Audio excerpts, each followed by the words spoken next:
வணக்கம் மக்களே, welcome to our channel. நீங்க பார்த்துருக்கு வீட்டு வார் மீடியாவில் விக்கி வித் பிக் பாஸ். நான் உங்கள் விக்கி.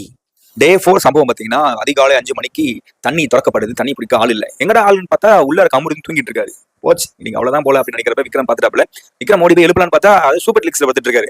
மனுஷன் படுக்க தான் படுத்தாரு. வெளியே ஹாலில் பார்த்து கூட எழுப்பி விட்டுருக்கலாம். போய் சூப்பர் டெலிக்ஸ் உள்ள பெட்ல போய் ஹாயப்படுத்தாப்ல. இவர் கத்துறா கண்டுக்கவே இல்லை மனுஷன். அப்புறம் அரோரா பார்த்துட்டு எழுப்பி தண்ணி தான் போயா அப்படின்னா, அப்போதான் சட்டை கட்டலாம் அப்படியே அலசி புலசி தேடி எடுத்துன்னு வராரு. தண்ணி போச்சு.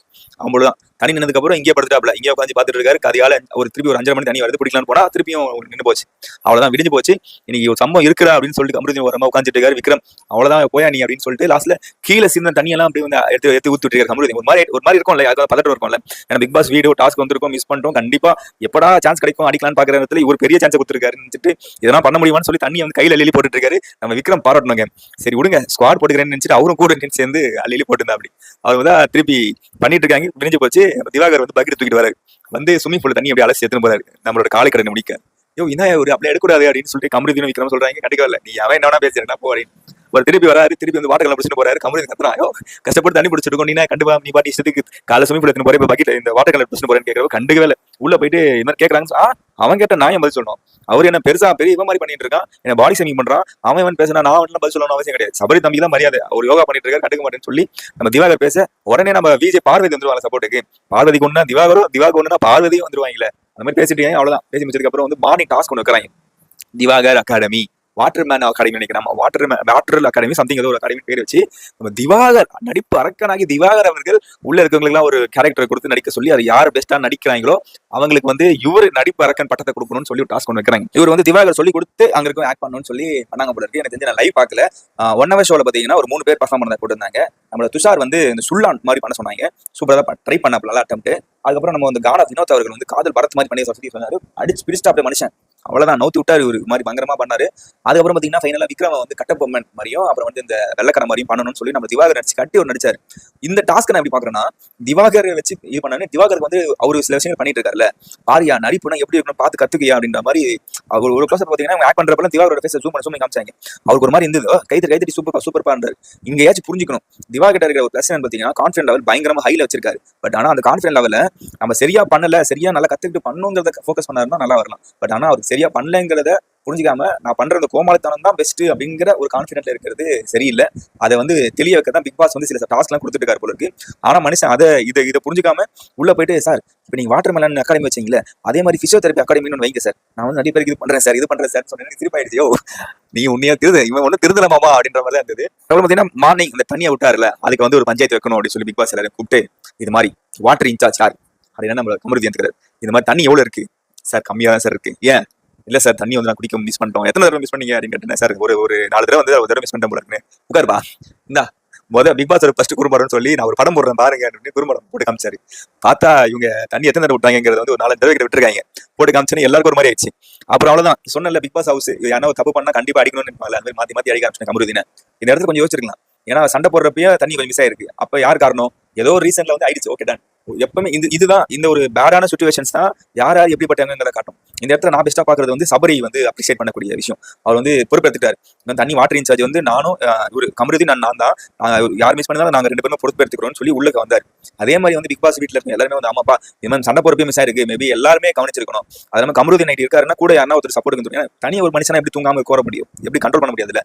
யாரா ஒருத்தராச்சு கூட ஒருத்தர் 2 பேரும் வந்து சப்போர்ட்டா நின்றுந்தாங்கன்னா நின்று அவர் தூங்கிருந்தாருன்னா அக்செப்ட்.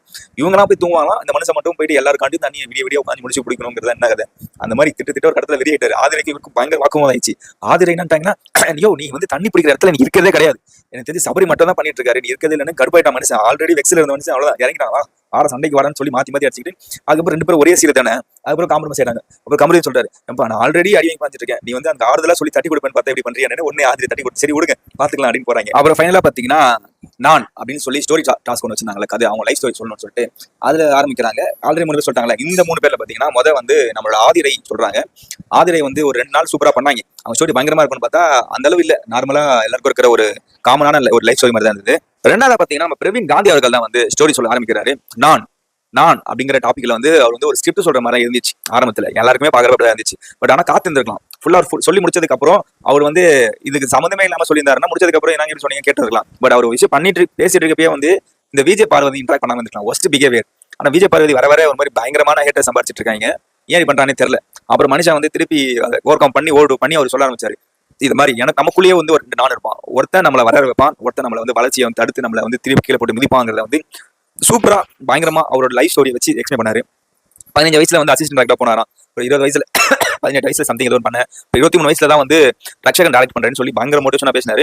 அப்படி இருந்த மனுஷன் ஏன்னா இப்படி ஆனாருங்கிறதையும் அவரே வந்து எக்ஸ்பிளைன் பண்ணாரு. எனக்குள்ள இருக்கேன்னா நான் டேரக்டரா வந்திருந்தேன்னா செம்மையா இருந்திருப்பேன். பட் ஆனால் ஆக்டர் ஆகணும்னு நான் ஆசைப்பட்டு ஒரு திமிர்த்தனம் பண்ணி போய் இப்போ இப்படி ஆயிட்டேன் அப்படிங்கிற வந்து சொன்னாரு. இதை வந்து என்ன ஒரு எக்ஸாம்பிளா வச்சு நீங்க உங்க லைஃப்ல சில விஷயங்களை வந்து பண்ணாம கொஞ்சம் இருக்கிறதுக்கு நான் ஒரு எக்ஸாம்பிளா இருக்கேன். என்னோட எக்ஸ்பீரியன்ஸை ஷேர் பண்ண அது உங்களுக்கு ரொம்ப ஹெல்ப்ஃபுல்லா இருக்கும்னு சொல்லி பயங்கரமா அவரோட ஸ்டோரி வந்து ஆரம்பத்தில் ஒரு மாதிரி இருந்தாலும் முடிக்கிறப்ப அவரோட ஸ்பீச் அவரோட எக்ஸ்பிளேஷன் சூப்பரா இருந்துச்சு. ஐ லைக் தம். இந்த வீக் அவரோட எலிமினேட் ஆவாருங்கிறது ஒரு மாதிரி போயிட்டு இருக்கு. அவரில் கலையரசன்ற மாதிரி. பட் அவர் போகாம இருந்தா இன்னும் நிறைய எக்ஸ்பீரியன்ஸ் கத்துக்கலாங்கிறது என்னோட தனிப்பட்ட ஒப்பீனியன். நம்ம கலையரசன் அகோரி கலையரசன் சொல்றாங்க.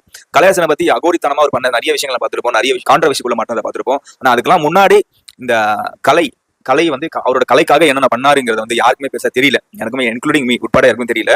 இதுதான் ஒரு எக்ஸாம்பிள். நல்லா வளர்ந்து ஒரு விஷயத்தை பண்ணிட்டு இருக்கப்ப அப்ரிசியேஷன் கிடைக்காதனால அப்ரிசியேஷனுக்காக தான் அவர் வந்து சில விஷயங்களை பண்ண ஆரம்பிச்சிருக்காருங்கிறது இந்த இடத்துல புரியுது. இப்ப மக்களாகி நம்ம தான் இங்க கொஞ்சம் புரிஞ்சுக்க வேண்டிய விஷயங்கள் இருக்கு. லூசுத்தனமா பைத்தியக்காரத்தனமா கேனத்தனமா பண்ற விஷயங்களை அப்ரிசியேட் பண்ற நம்ம முறையா பண்ற சில விஷயங்களை அப்ரிசியேட் பண்ணாம இருந்திருக்கோம். பண்ண தவறினால் அது என்ன நிலைமைக்கு ஆகுங்கிறதுக்கு ஒரு எக்ஸாம்பிளா தான் நான் கலையை பார்க்கிறேன். நல்ல ஒரு பாரம்பரிய முறையமா போயிருக்காரு கலையை வளர்க்கணுங்கிறதுக்காக பயங்கரமா இறங்கி அந்த இந்த பாராடிப்பாங்களே அதை வச்சு பயங்கரமா இனிஷியேட் எடுத்து போயிட்டு இருக்காரு. அந்த இடத்துல அவருக்கு வந்து சரியான சப்போர்ட் கிடைக்கல. அரசியல இருந்து எல்லா ஈவெண்ட்ஸ்லாம் வருது. பட் ஆனா அவரோட சர்வைவலுக்கு சரியான சப்போர்ட் கிடைக்காதனாலதான் வந்து ஒரு அட்டென்ஷனுக்காக அவர் ஏதோ பண்ண போய் அது ஏதோ போய் முடிஞ்சு இப்படி வந்து உட்காந்துருக்காருங்கிறது எனக்கு கொஞ்சம் கஷ்டமா இருக்கு. இதுக்கப்புறமாச்சு நம்ம கொஞ்சம் யோசிக்கணும். சேம் இப்ப திவாகருக்குமே வந்து அதான் பண்ணிட்டு இருக்கோம். இதுக்கப்புறமாச்சு மக்கள் யோசிச்சு என்ன பண்ண முடியும், இதுதான் நடக்குங்கிறது உள்ள பருப்பத்தி திவாகர் ஒளிகன்னாங்க. இப்ப திவாகருக்காக போஸ்ட் போட்டு சுத்திட்டு இருக்காங்க. இதுதான் நம்ம மக்கள்.